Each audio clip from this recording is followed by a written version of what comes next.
të pregaditish ushqim dhe iftar për të tjerët.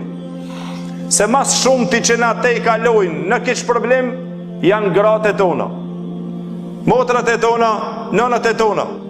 Dhe kjo me argument o vlezër, që pejgamberi sallallahu alaihi wasallam tha në hadithin që transmeton Imam Tirmidhiu dhe Imam Ahmedi nga Zaid ibn Khalid al-Juhani. Tha pejgamberi sallallahu alaihi wasallam, kushdo që i jep të han një agjerusit, kushdo që i jep iftar, i pregadit iftar një agjerusit, tha e ka shpërbelimin sikur ai agjerusi. E merr shpërblimin e atij agjerusit i cili është duke agjeruar pa ju mangësuar atij shpërblimi, tha pejgamberi sallallahu alaihi wasallam. Por tjetrin që i jep të han ushqim në iftar, ti ke marrë shpërblimin e atij agjerusi.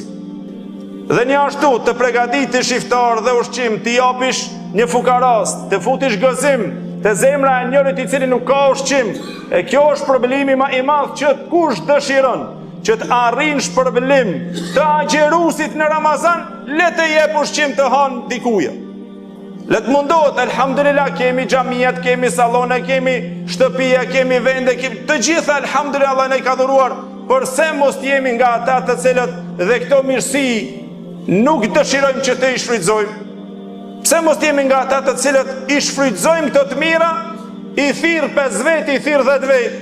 Shpërblimet e agjerusve i ki kush i dhuron, do më thonë ati ushqim.